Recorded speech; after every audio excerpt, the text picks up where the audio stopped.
Level 5 of my little underground. It's Peter A here. So make sure you subscribe on iTunes or on my website, peteraradio.us. And I got a new playlist up on Tidal. Watch Out Volume 6. Tons of great new artists to watch out for. And my guest today comes all the way from Queens. Her name is Afr0dite, and her new album, Afro-Diaries, is out right now. It's on Bandcamp and Spotify, I think, right? Is that right? Actually, it's out on Bandcamp, SoundCloud, and AudioMac right now. There you go. Yes. And welcome, Miss Afr0dite. Thank you. I'm glad to be here. Yeah, absolutely. So I know you said that you're getting all your singing out of the way on this project. Does that mean next time around is going to be more rapping?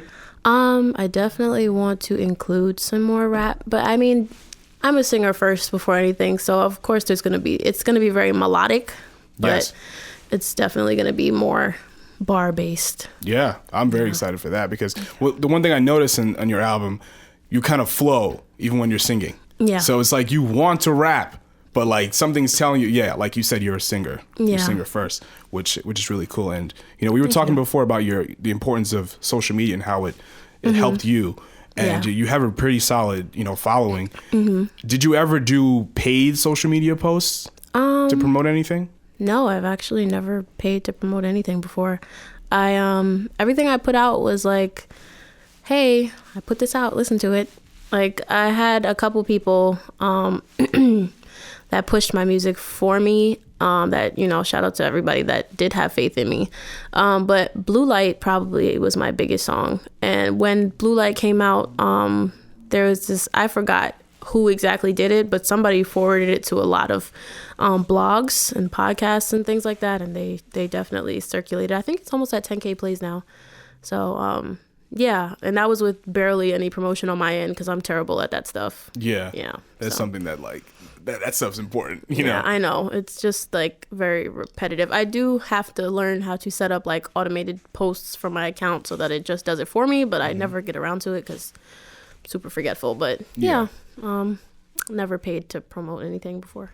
I did once, I think, for my first episode of this podcast, but it worked. But I think I've gotten a similar amount of reach just by doing it organically. But I think it's important to do that if you want to reach people outside of where you are. True. But it's not like a big priority right now because I think the thing is for like people that are on the come up from, I think, music and whatever media is just to like make sure your content is good first. Yeah. Because if you're a shitty rapper or a crappy singer, it doesn't matter how much reach you have if it sucks.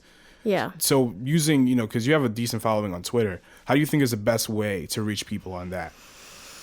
I think, the way I actually came about to be on Twitter is I didn't have a real good relationship with people I was in high school with. Like I had friends, but mostly at my high school, I wasn't really social with people. So I ended up, after I graduated, I didn't really talk to anybody. So I ended up getting back on Twitter. I had like 1,000 accounts and I used to delete them because, my friends would hop back from Facebook to Instagram to Twitter and then everybody got off Twitter. I'm the only one out of my circle that really is on Twitter like that. Yeah. But yeah, I started talking to people out of state and they found out I did music. Well, I when I started making music, I wrote, but I used to do like Frank Ocean covers and things like that, just stuff to put on like my YouTube page. But then I got more into my writing, and then after I started uploading songs, people from, my friends from other states would be like, wow, you're really good. They would tell people about it, and then my followers started growing. And then there was an incident where I got a lot of followers. It wasn't even from my music though. It was this girl that I had seen, like she was like a really big on Twitter, and like she was a bully. Like in that sense. So she would like make fun of people. Like she would talk a bunch of shit about like black men and all types of crap. And then like she never used to show her face. A troll. Yeah. So she used to show like half of her face. And I remember one day I was with my boyfriend at the time and we went to Applebee's and I ended up seeing her. Oh. And I recognized her. Like, and at the time I didn't even follow her. I didn't like keep up with her. I just seen her and I recognized her from the picture. So then like my boyfriend, we were talking and I was like, I think that's her. And then he told me to, he dared me to go up to her and ask her if it was her. So I did. And she tried to deny it. And But then I heard the waitress call her by her name. I'm not gonna put her name out here because it's not really important. But yeah, basically at the time I was only 18, so I was like childish. I recorded her in the bathroom and then I posted it to Twitter. Yeah. And I told the story about how I found her. And since she was so big, like on Twitter, everybody was like, "That's her!" Like, and it went viral. I remember Bossip even contacted me. Like, I had to change. I changed my screen name and everything because I just didn't want to be attached to that. Because really, that's.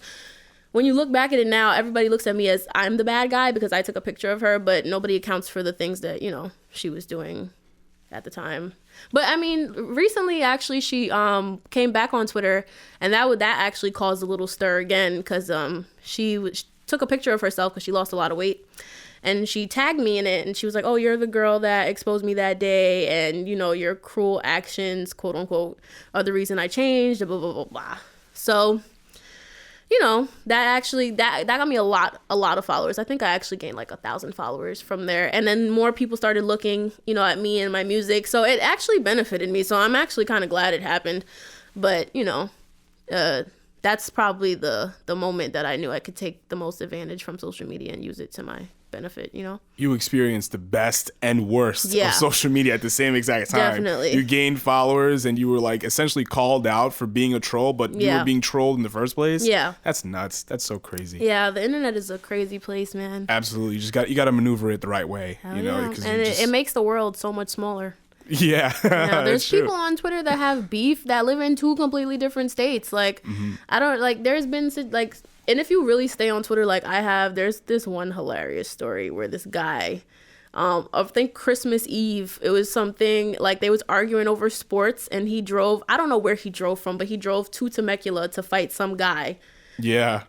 Over sports. And I was like, wow, people really take this stuff seriously. Like, that's hilarious. Trolls really exist to the fullest in the online gaming community, because I play games online a lot, and in years I've heard the worst things possible, from things said about women to black people, and oh my god, if the rest of the world was on the gaming community, people would be murdered. I swear to God, for the things that are said. People just say whatever they feel like behind a screen. Oh yeah, I think we're all guilty of that. Like, I mean, when I was way younger, maybe 13, at some point in your life, like there's like a point where you take responsibility for your actions. Like, I sincerely apologize to the girl when she actually finally called me out on it, because originally I deleted all my tweets and I never really pressed the issue again, and she never contacted me personally. We've never followed each other, like I said. So it was like, it just happened, and then it, died down. People started talking about the next thing. So when she finally did address me on it, I was just like, I apologize. I was 18 at the time. It wasn't my best choice, and I'm sorry, But, some people grow, some people don't. That's true. If you're not growing, you're dying. Yeah, definitely. You want your fan base to be truthful to you. So have people within your closest circle listen to your album and given you an honest critique?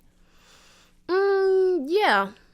Yeah, I think that for the most part, I mean, granted, I get mostly good reviews, but I think the most honest person that I've gotten critique from would be my engineer, Takai, Kai Royale, rather. Set his whole government out. But yeah, he always tells me where the areas that I lack in, the areas I could do better. Like, he's probably the most honest anyone's ever been with me as far as my music goes. And then my friends always give their feedback. They tell me the areas I should, work on. My manager, Janice, she definitely also gives me a lot of honest feedback too. So I have I keep pretty decent company, wise people that care about my craft, and I care about them. So, we give, honest feedback to each other with whatever we do. In what areas were you told to improve upon? I think it's not even so much the music itself, but like the business aspect. Like, I need to get on top of being more out there. I don't have any visuals, so that's something that I'm actually being pressed about right now. Like, I need to. I've just actually came up with a video concept. It came to me like right before I was going to bed, like 2 nights ago, and we're actually gonna start filming on Saturday. But Yeah, for 2007. Oh, yeah. Yeah. That's a good one. Yeah. I love that one. I feel like a lot of people like that song. And that song has a lot of special meaning to me because of the end of it. Yes. So. Oh, we're going to talk about that. Yeah, definitely. But I think my only critique of it is on 2007, I think when you're rapping, your rapping parts are kind of buried by like the instrumental. Yeah. Yeah. Yeah. It just kind of like sometimes I can't even understand what you're saying when you're rapping. Like your singing comes off very well, but like your rapping is buried underneath the beat. That's it. That's my only real critique of that. Yeah, that was just there was a couple issues with the mixing during my project. That's 2007 I actually did not do with Kai. I did at a different studio. The studio at Silent Barn, actually. Oh, really? Wow. Yeah. So it was a different, like everything was kind of different. The levels were different. And then when I tried to master everything, it just like the levels just weren't like matching as I wanted it to. So I was actually thinking about pushing it back just so I could like, fix it. But the amount of money and time that I had already invested into it, it's hard when you're independent. You don't have anybody backing you. So absolutely. At some point I just had to like let it go. Cause if, me, I'm my hardest critic. So I'll just keep tweaking stuff until I'm broke and I don't have any money. And then it's just like, okay, I have this project out for free and I have nothing to my name. So at some point I just had to like let it be what it is, and people will accept it for what it is. And then the next, whatever comes after that, it'll just be growth. But yeah, you're investing in yourself at this point. So I think that's, doing something till you go broke is helping you at this point, because if you don't invest in yourself, no one else is. True. Because no one's going to pay for my, studio sessions to do this podcast. Only I am, because I believe in what I do. I guess you just got to follow your path in that way. And you're getting into photography, right? Yes. Actually,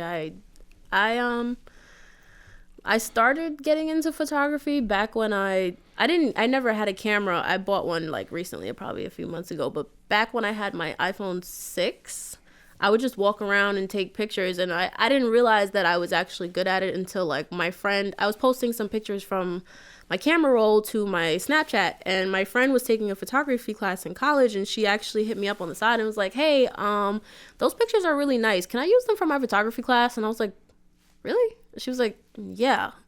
And that's when I realized I kind of had a knack for, catching moments. So I invested in a camera and I've definitely been taking some photos, experimenting. I want to get into photo editing. I like the raw images, but I do want to like learn how to tweak things.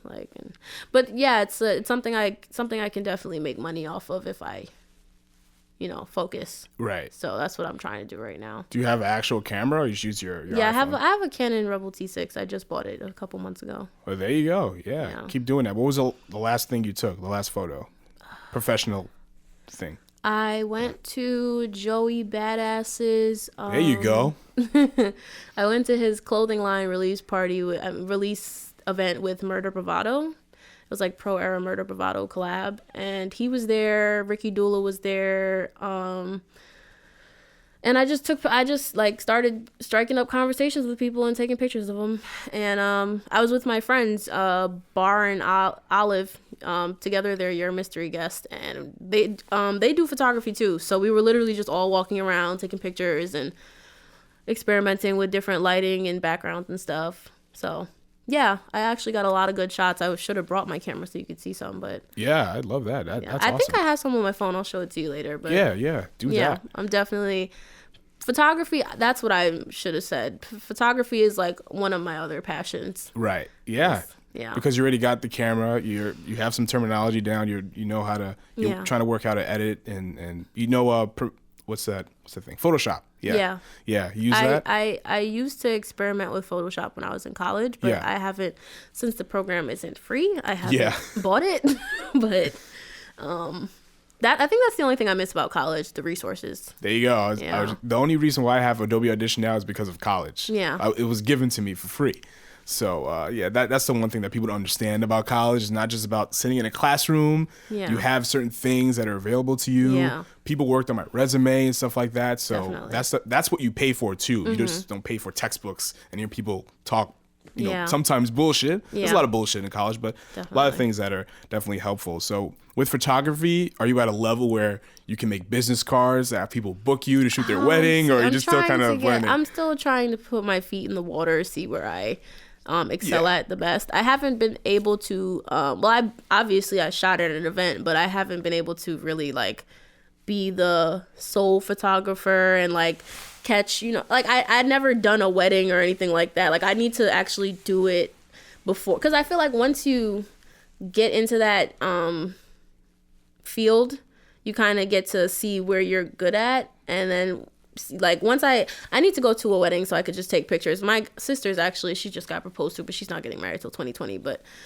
I want to see where I can, because I think I can do pretty well, and I could get paid to do stuff like that. Because once you're a good photographer, everybody wants you to take pictures for them. So I'm trying to do that now. I think 2020 is a great year to get married, because that's when the presidential election is coming. So like it would be awesome to get married when Trump is getting out. That definitely. would be fantastic. Oh man, I might just do that just because. So you grew up in Queens Village, right? Yes, I did. What was it like growing up around there? Because I'm originally from Rosedale, and Queens is very diverse. So like people who grew up in Jamaica have a different story from people who grew up in Flushing Meadows and stuff like that. Definitely. Yeah. I grew up, Queens Village is actually relatively, well, my side of Queens Village is actually relatively quiet. I don't know if you've ever heard of O'Connelly Park, OCP. No. It's on Murdoch, and it's like further down from where I live. But I live closer to the border of Queens and Long Island. So it's like the last block before the Cross Island. And after you cross over the Cross Island, it's immediately Elmont. So I also live on the border of Queens Village and Cambria Heights. Yeah. So it's a lot of intersections there, but it's pretty relatively quiet. There's mostly houses, and there's like one corner store within like 12-block radius. You're by Queens Boulevard? No, I'm not by Queens Boulevard. Okay. I'm by like Springfield-ish kind of. Oh, yeah. Because I'm from Rosedale, so I used to be in and out of that area a lot. I've been there my whole life. I lived in a house 2 blocks away from my current house when I was like 1, and then we moved, so I have no memory of that. But I've been in the same house my whole life, same block, same room. I went to the preschool down the block. My dad used to walk me there every day when I was younger. And I've never really lived anywhere else. The only place I've ever been to outside of here, like if I travel, was Jamaica, because my family's Jamaican, so we would go there for like vacations and stuff. And Florida. Yeah. Because everybody loves to go to Disney World. But I haven't really seen much of the world. I've just been trapped in my house my whole life. Me either. Same. Stuck in New York. I go to Florida sometimes for family stuff, and I've been to Puerto Rico once. Half of my family's from out there, but it's beautiful out there. But that was one time, like 12 years ago. So you grew up around a lot of Jay-Z's music, right? Yeah, I definitely grew up in a Jay-Z household. Yeah. Well, it was mostly my sister that was playing it. Yeah. But my sister's kind of the reason I started looking up my favorite artists. A lot of the people it's crazy because she was only listening to them in phases. She doesn't really listen to them anymore now. But like Erykah Badu, she used to play her live album all the time. Jill Scott, Jay-Z, like I said, she definitely played a lot of Jay-Z. And Lil Wayne was one of her favorite rappers too. But yeah, she's the reason I got into him. I started looking more into the Black Album. I think the Black Album is probably my favorite album. American Gangster. A lot of people don't like American Gangster because it was like technically a movie soundtrack. Yeah. But I think a lot of Jay-Z's best work is on that album.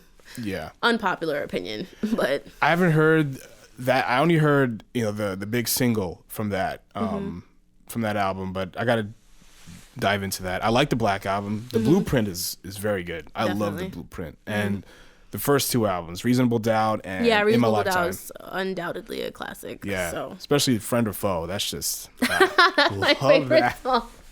I was literally in the car with my best friend the other day, and Friend or Foe came on, and we were literally just like talking to each other as if we were in the room. Like, and that's what I like about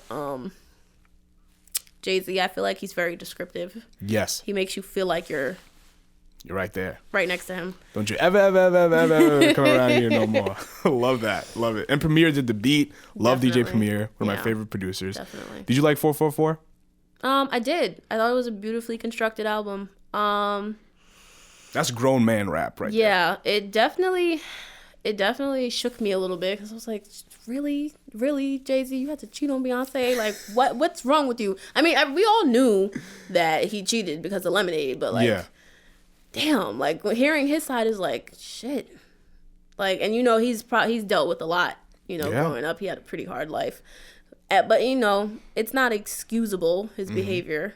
But I see how he feels like he has a fear of becoming his dad. Because his dad wasn't, in his life as he should have been.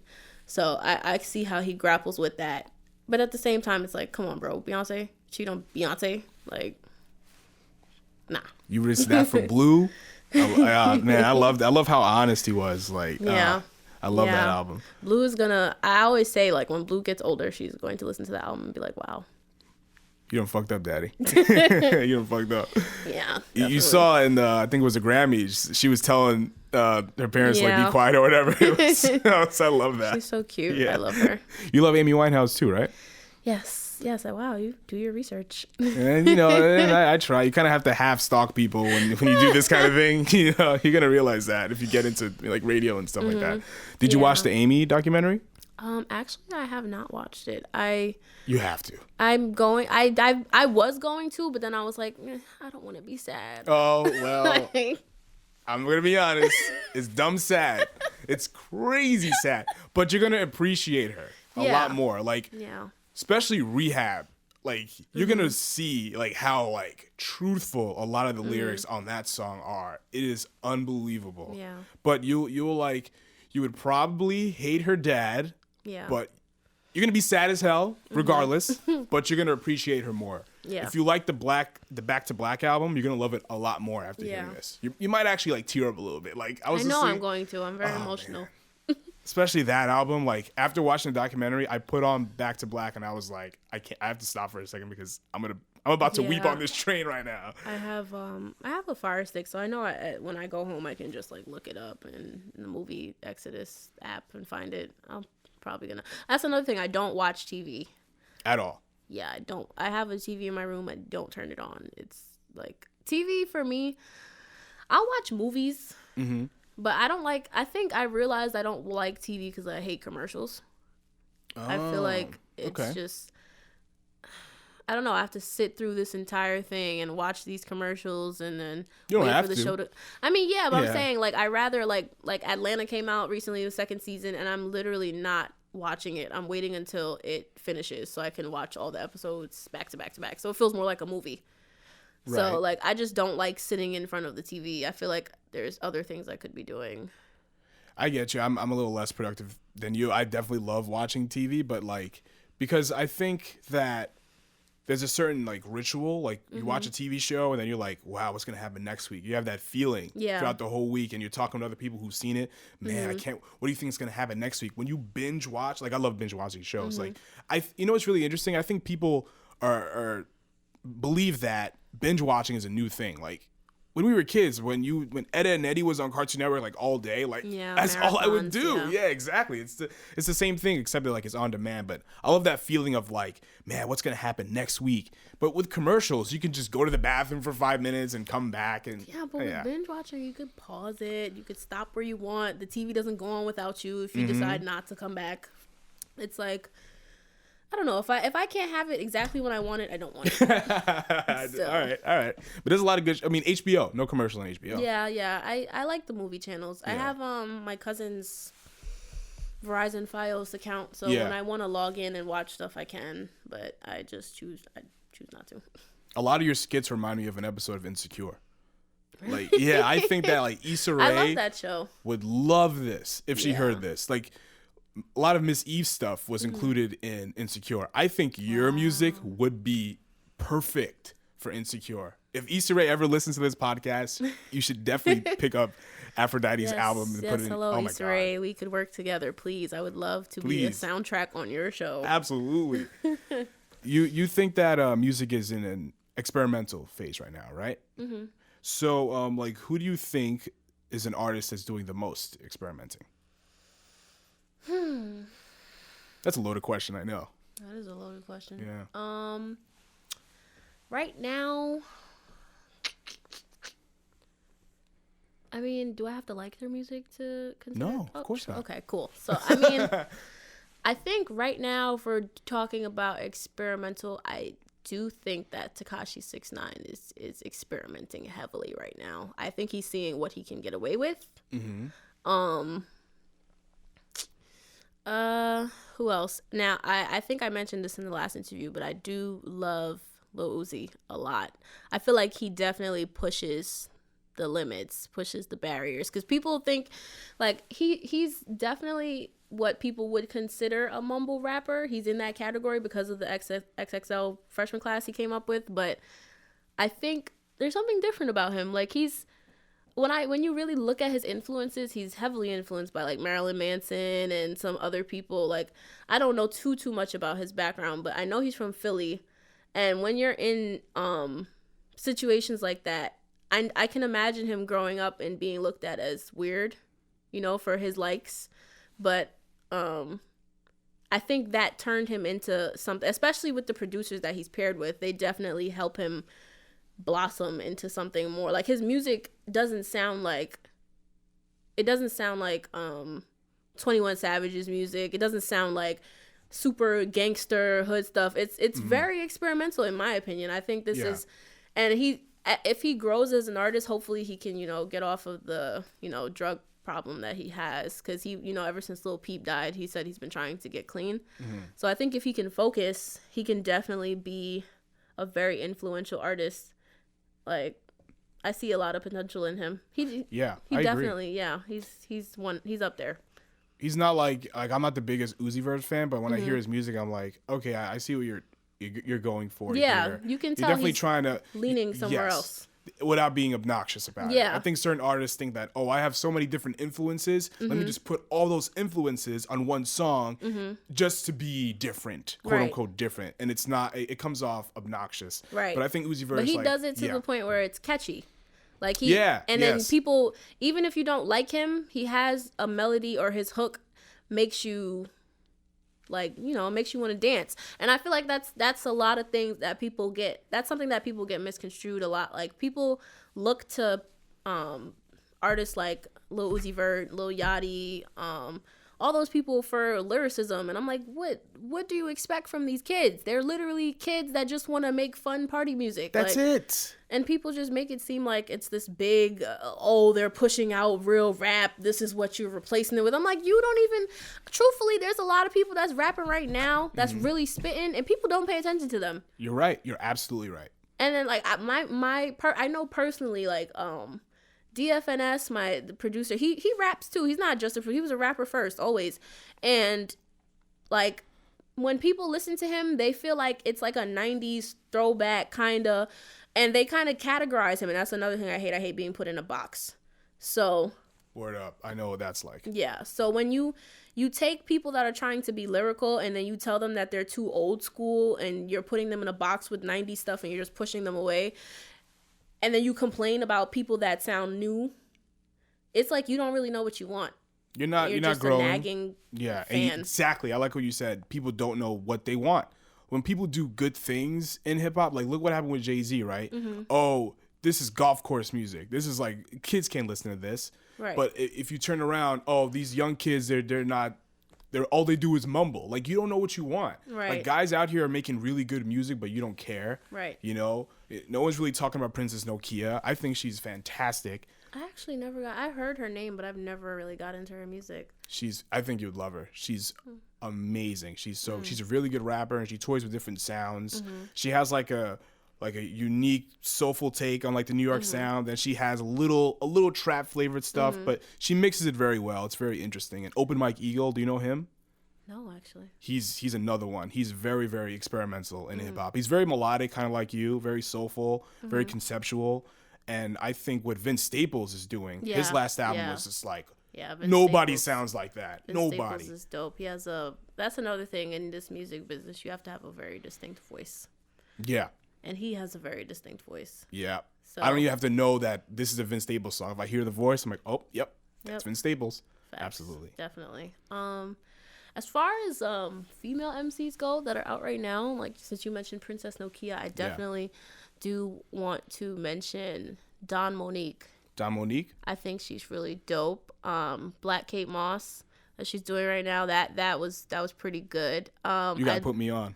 Yeah, I'll show you her account in a few. She's really dope. She could spit. She's from Brooklyn. And dope. yeah. Her real name is Dawn Monique, so I feel like it's so fitting. Like she just calls herself the Dawn, and I think she's so popping. Like I want to meet more girl artists. Like I feel like one of my dreams is starting a all girl label.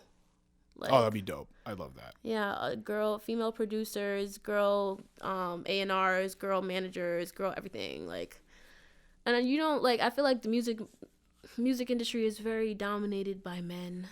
Yeah.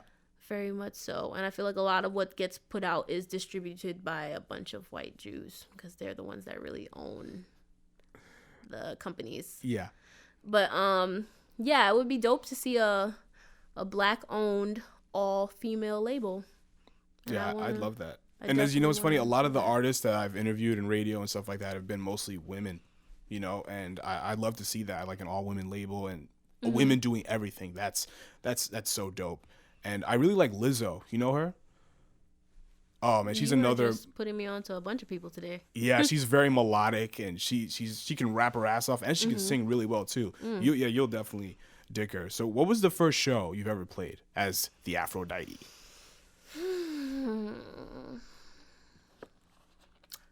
Oh, I remember. It was actually I changed my name in 2000 and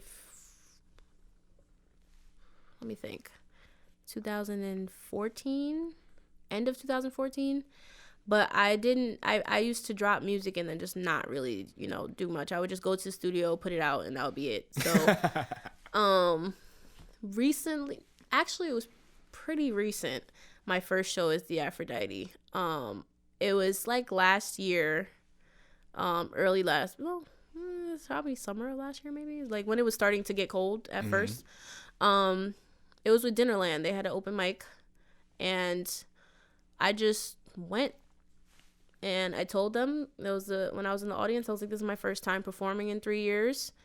And they were like, what, really? And then when I sang, they were like, seriously? You need to get more out. Like, you need to go outside and do things. Yeah. So, yeah, and it felt really good. And that's when I knew that, I should, take advantage of my resources. Like living in New York City, there's so much stuff to do. Yeah, everybody always tells me, like, when I'm getting advice from my friends that live in other states, they're like, you live in New York. And I'm like, yeah. But then it's like, I have so many other things going on. Like, the city is so far from me and where I work. Like, it's like, yeah, I have all these resources in the city, but do I have the time to go out there and divide up my life and figure things out? I'm trying to take advantage of that now, but it was harder when I was a security guard because I'm mandated to be at work at a certain time. There's no way you can play shows like that. Yeah, especially like working when my first schedule as a security guard was Thursday to Monday, overnight, every night. Yeah, you ain't playing shows. Yeah, every weekend I'm at work, and that it was like that for a long time, but I needed the money. Yeah. Because nobody's going to just give me money. Nobody's going to, people, I can find a sponsor, but that's after I've become more accredited and people see the, potential in me and they want to. But that's what I'm working on now. Where was this open mic that you played? It was in Brooklyn. It was at 727 Create. That is the name of the space. Dinnerland owns the space, I believe, and they host events out of it. So shout out to Dinnerland. I mean, I haven't done anything with them recently, but they were a good start to getting back on my feet. So I'm thankful. What was the first show you ever played, period, as an artist, pre-Afr0dite? I used to do fashion show at my high school. I sang in fashion show. Okay. Yeah, like they would have acts in between the modeling, and every year I would sing. So that's how everybody from my high school knew that I could sing. But yeah. that was the first time I ever got up in front of a stage of people. But I mean, granted, I would sing at church when I was younger. My mom definitely made me go to church for every Sunday, and I would have to be on the kids choir. So that was also a start at learning how to talk in front of a crowd and sing, you know. So I've had some stage experience, but not like I never went to school for theater. I never or you know, music. Everything was kind of, if I got a stage, I had to do it myself. So yeah, that's what's up. It's very DIY. And playing shows, you know, recently, and I mean, has the New York City DIY community welcomed you, or have you felt welcome? Yeah. I would say that pretty much every time I get on stage, I get a positive response. I got paid to do an art gallery back in December. And people were really digging me. I actually made a couple friends from that experience. So it's cool going out and seeing people, and when they hear your voice for the first time, they're like, "Oh, wow, you're cool," and then they want to get to know you after, you know. So, you know, it's a little nerve-wracking at first before you start, but once I get up there, it's like very natural. I think that's what I love the most about performing. Like it's always a little bit scary, but when you have talent, you don't really you just let your talent speak for itself. And when you're doing your own music that you create, wouldn't that like help the process? It's super organic. Yeah. Yeah. Because if you're doing like covers and stuff like that, you're like, oh, the song doesn't sound like this, and it's just, you're not really doing you. But when you're doing your own stuff, it's like like you said, a very organic, smooth process. I do definitely want to organize sets though, because I feel like when you do incorporate those songs that everybody knows and loves, they start to appreciate you more too. I don't really know what songs I would include into my set off the top of my head, but I've watched. That's another thing. Another good thing about going to these shows, you watch other people that are more seasoned perform, and then you take bits and pieces from what they do and incorporate it into, you know, your own thing. Like knowing how to captivate a crowd is definitely a key. I went to, I think it was Star Bar or something like that.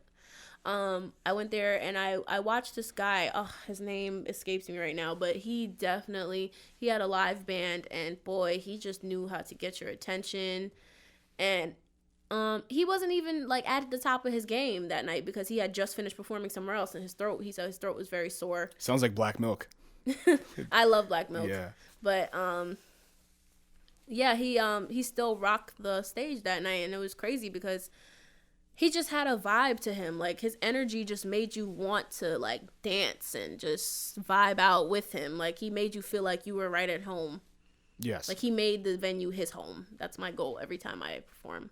Make it comfortable for everybody. Because I've been to so many shows in New York that have been one way or the other. Have been just bands just playing along, and it's just kind of boring. The songs are nice, but the performance is zero. And then I've seen bands that are just like off the wall, just, oh my God, just ridiculous. Yeah. Like I envy that kind of stage presence. And going to Meadows, seeing the Migos on stage was like a whole nother, and Run the Jewels, that was wild. Like I love that. I love having great music and great performance. That's important because you got to play shows. You got to have charisma. Absolutely. You have to be a personable person.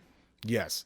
But I think that my ideal kind of venue would be like a sit down place where people could just like, you know, chill, and like there's benches everywhere. I could have like a stool or something if I choose to, but like I want it to be like a very peaceful, homey experience, because I feel like my music is not. Recently I've been experimenting with like 2007 sounds like that. That's more uppity, like go get 'em. Yeah. But for the most part, I think my music is very chill, and it has a relaxed kind of tone to it. So I would want people to feel relaxed when they listen to my music. I want everybody to be as comfortable as possible. I want my music to put you in a trance, and I want you to feel like you're floating, essentially. Yes. Late night tip is that. Thank you. Exactly. I feel like I'm just floating. Thank you. Yeah, like I think people, you know, that go on dates and, you know, you know, they start to get intimate with each other. You know, it's good sex music, to be honest. Yes, late night tip, perfect, absolutely. And yeah, I love your voice is very sultry. It's it brings you into a trance, into a certain mood, and I love that. So are you familiar with a lot of the New York, Brooklyn-based festivals like Northside and Out in the Streets? I've been to a couple of things. Like, I've been to events, but I don't really remember their names off the top of my head. But I go if I see my friends are going. But I don't really know the names per se, so no, actually. Out in the Streets is one of the best New York festivals because they focus on New York artists. And when does that happen? It happens every July. I went 2 years ago, and it was one of the best experiences I've ever had in New York. It's awesome. It brings an intimacy to the festival idea. Like, there's a whole bunch of bands on 2 days, and it's a really good. The tickets are crazy cheap. I think I paid $16 to see like 6 or 7 bands. Oh wow! Yeah, I definitely reach out to them. They put on amazing shows. So your Silent Barn show was canceled because of weather and stuff. So you really have no idea when your next official album show or your next show is going to be. Yeah, I'm trying to put together some dates for performances. That's why as we were talking earlier, I was looking for more curators that put on shows. I don't really know too many of those people because, like I said, I've been sheltered in my house my whole life, and I never really was in the party scene like that. I don't know people that put events together. I know people that make music, but the business aspect, like I said, is not really something that I've been in. And I'm trying to, get my foot in that door now because I feel like they're both equally important. Like, I can have great music, but what good is it if I don't have a good promotion set up? And that's another thing. I wanted to build a team, like, so I can, I don't have to worry about all of this stuff by myself. Like, I feel like because I'm so busy trying to figure myself out as an artist that, like, when it comes to the business stuff, I'm just exasperated by the time we have to even go to that part of this. It's just, like, really stressful. And I don't, like, my friend that's my manager, Janice, like, she has her own things going on, too. So it's not like she's always with me all the time. She definitely gives me solid advice when I need it, like, but as she's still in school. Well, she's trying to figure out what she wants to do with her life. This is a very crucial point in her life, and I don't want to burden her with my issues. So I'm trying to figure everything out by myself mostly. But I think you should take time to meet with her and, like, go over this kind of thing and, like, do research and stuff. I know Ad Hoc and Pop Gun, they put together shows around New York. A lot of the shows that I've been to are, like, Baby's All Right, put together by Pop Gun or Ad Hoc. And I think the guys who run Pop Gun run elsewhere. You know that space? I think it's in Bushwick or East Williamsburg. Sounds familiar. Yeah. I think that would be a good, space for you. And there's a lot of DIY spots, around here that'll definitely welcome your music. I mean, when I hear your stuff, as far as, like, independent artists, no signees, no labels, and nothing like that, like, you're one of the better ones out here that are doing it by themselves. So I don't see why any kind of show promotion would not have you on any kind of bill. It's ludicrous, to be honest. Yeah, so you have these beautiful cassettes that I have in my hand right now. Yes, so do you think that, physical music is still viable? Do you collect cassettes, CDs, vinyl, or anything? Yeah, I was actually starting to look. I have some cassettes that were given to me personally by my friends. I have friends out in Kansas. My friend Maurice Anthony, his cassette that he sent it to me the first time, and that's the same guy that did his cassettes. Was the guy This Ain't Heaven Recording LLC in Kansas. They're the ones that made my cassette tapes for me. Dope. So dealing with them, I've definitely I actually don't even have a cassette player, but I think that it's good to have physical memorabilia of your work, and cassettes are actually pretty easy to preserve if you take care of them. Yes. And, as long as you have the technology to play them, and everybody has, not everybody, but people have cassette players in their cars. People have old stereos that they have in their house that they haven't thrown out yet. As long as you preserve those things, you can keep it alive. And that's kind of the feeling I wanted to have. And if you open the cassette tape, actually... Oh, it's a tape in there. You have a download in it? Yeah, there's a link to Bandcamp. Yes. That you can go and download the tape from. Yeah. So... I downloaded off of Bandcamp already, but, I just want the physical thing so I can listen to it. I want the full raw analog sound. It sounds better. People think, oh, there's no difference. No, it is. There is a difference. Yeah, To be honest. I played it in my friend's car for the first time. Yeah, I and saw it actually it sounded a little different. Like Yeah. it was like probably like an octave higher. Yeah, I've noticed that some tapes that I have, I have a Ty Segall tape. You know Ty Segall?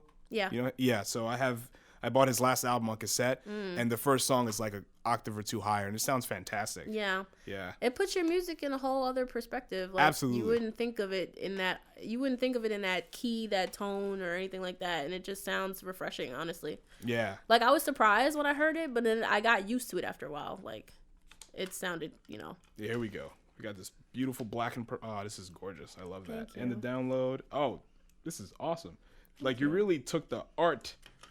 Like there's very few people that take the art aspect of their physical music seriously. Mm-hmm. My friend Afr0dite from Long Island, he designs his own artwork like physically. Like he makes the physical art and then he applies that art to his album artwork. Oh, it's fantastic. I love that. So 2007. Did you actually get Erykah Badu speak at the end? Okay, so All right. that is a funny story. Yes. Back when she dropped her last album, Yeah, the mixtape thing? yeah, Okay. she had a promotion for it, and what happened was on her album cover, it's like a bunch of hidden numbers, and if you put all the numbers together, then you can call her. And she had a burnout cell phone just for the promotion, so Wow. I was like, I didn't get the number at first because I'm blind, so I can't see things when they're right in front of me. But other people had got it, and people were posting the number, so I was just trying my luck and calling. And I did not think she was going to pick up. Every time I call, it would be busy. And then one time, she actually answered, and I was freaking out. So, yeah, we talked. That whole clip was us talking. We only spoke for about 30 seconds because my phone cut off. And I feel like she was getting so many incoming calls that her phone she probably lost signal too. But she had recorded herself talking on her Periscope. Wow. And that is how I had got the audio from after she hung up. But yeah, so I took that. I had the video in my phone. I knew I was gonna use it someday. And then last year, I was looking through my memories and I saw the audio and I sent it to K-Cypher, which is the guy that produced the beat, and very good friend of mine, very talented individual. And I asked him what he could do with it, and I actually asked him to sample an Erykah song for the beat. I believe he used to call me. Mm-hmm. And it actually kind of went like, after I put the whole project together, it actually kind of went with the theme because the skits are all phone calls. Yes. And then the last part of that song is a phone call, but it's like the best phone call. What did she say to you in those 30 seconds? She basically, it was literally just her. The song is called 2007 because she was just basically like, hey, you're the last call I'm taking tonight. And then she was like, you're like the 2007th person that answered the phone and said, oh my God. So wow. Yeah, that's why I called it. And that was it? Yeah, and then I was just talking after that, and I was like, I really love you, and I was gonna tell her that she followed me on Twitter and that I make music, but then it cut off. Oh man. Yeah. All right. She would love your music. I know. I'm honestly glad that I put that on the song because if she hears it one day, I want her to remember me. Absolutely. And she said my name. And I was like, oh my God. See, I like, couldn't hear it that well on the song. She was like, oh, we lost connection. Her name was Kelly. Wow. Yeah. That's awesome. That's fantastic. So a lot of your songs on this album are based around your diaries, thus the Afro Diaries. Yes. Is there such a thing as too personal? Bringing out some of those stories that you may feel like, I don't want nobody to hear this. Mm-hmm. Yeah, definitely. Some of the aspects of my life, I do not want to be shared with the public, but that is something that, most people have to sacrifice when they blow up. There are certain things in my past that I will not acknowledge.